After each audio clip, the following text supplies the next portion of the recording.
dalawa po yung pinag-uusapan natin dito ng halaga ng confidential funds Mm. ng Office of the Vice President, no? Yung 73 million pesos at yung 375 million pesos. Tama po, no?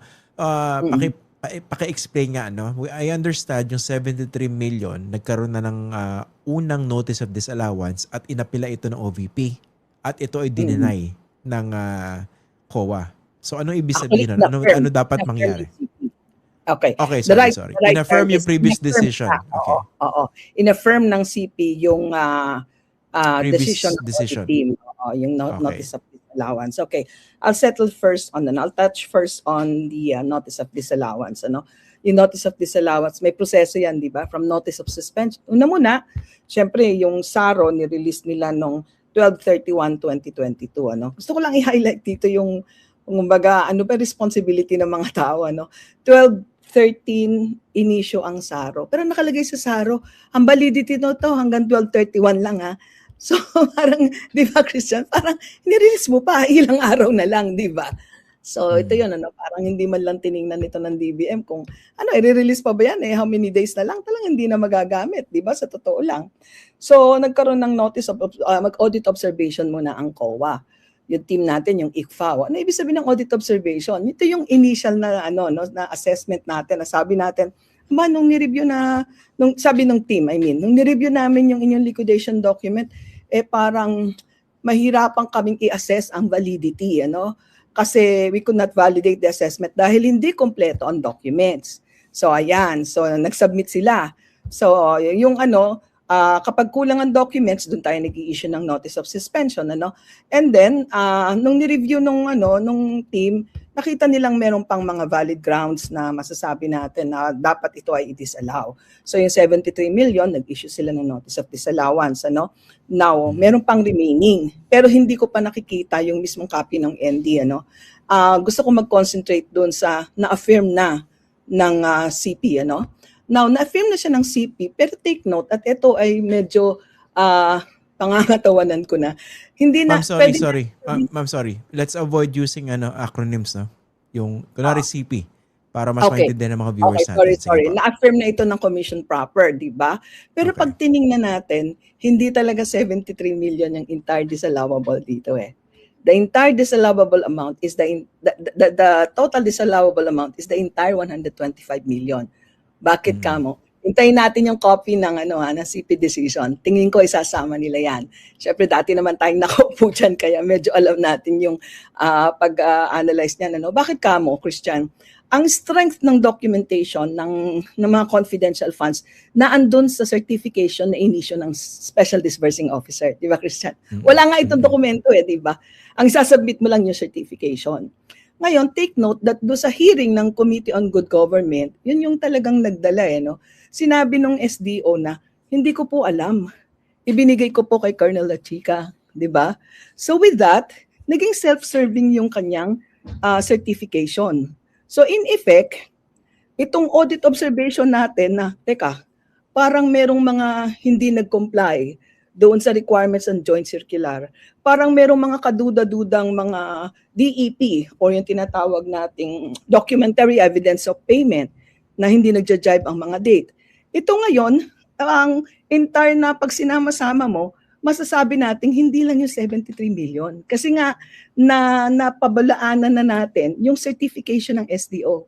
Remember, in this particular liquidation, ang importante dyan, ang nagdadala ng strength, yung certification ng SDO at ng OVP, ng Vice President. Nandun siya sa ilalim na pinipirmahan niya.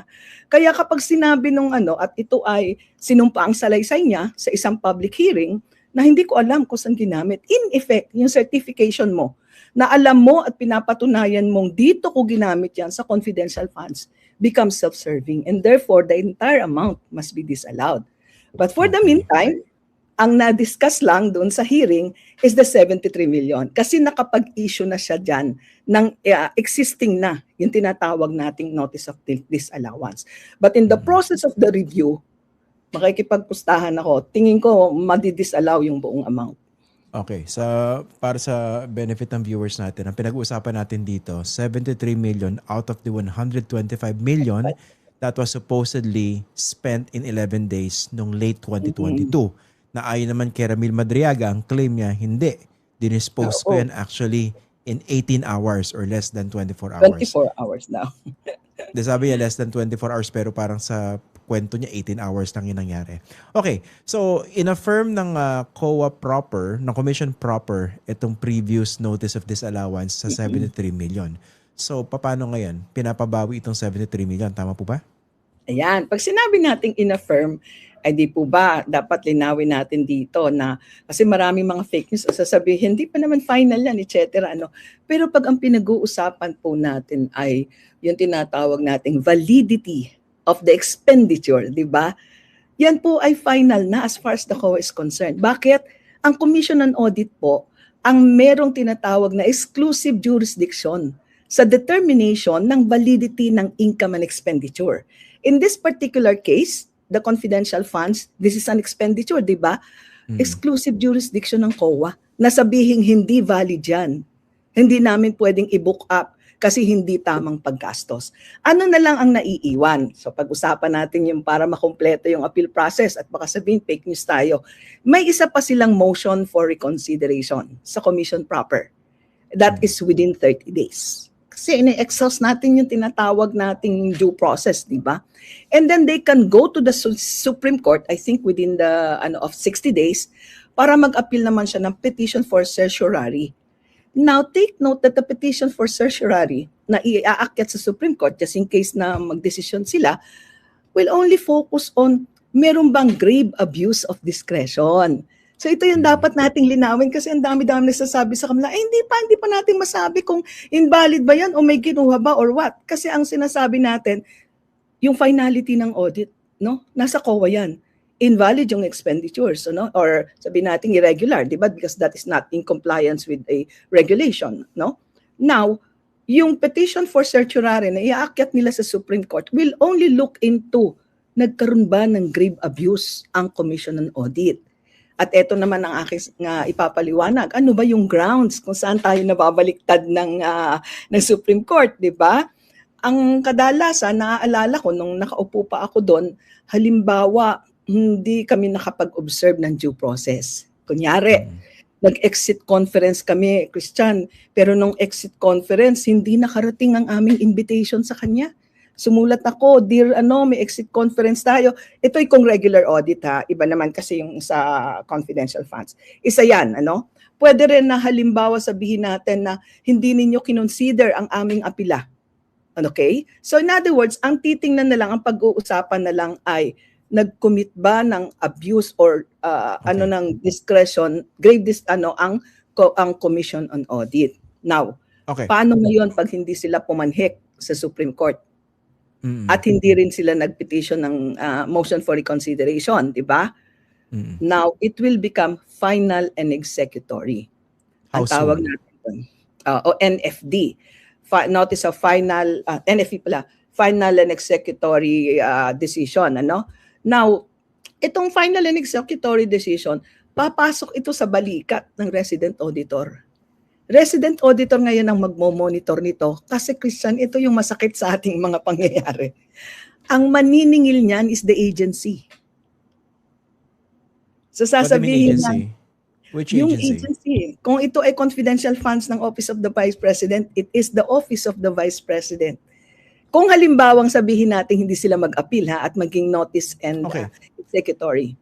Final and executory, I mean. Okay.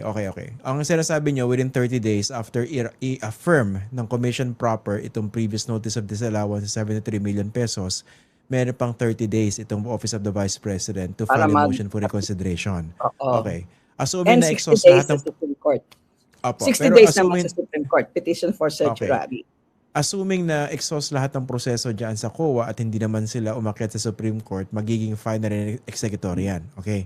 So, paano isasole? Sinasabi niyo maniningil yung agency, yung resident auditor ng OVP. Yung resident auditor niya, siya ngayon ang magmo-monitor niyan di ba? Na, inisip ko, hindi ba hindi mo ba, I'm not sure whether this is the correct term, counterintuitive or parang contradictory. Nakalusot nga under watch Tapos siya Hindi maniningil. naman siya nakalusot, Christian. Kasi remember, ito ay ibang klase ng audit. Ito ay confidential and intelligence Okay, fund. sige, Diba? sige, sige. Ini-advance ang pera. Remember? So Okay, okay, parang okay. sabi ng auditor, sige, ikaw muna, meron ka flexibility, gamitin mo. So hindi na, wag natin Okay, sabihin sige. nakalusot.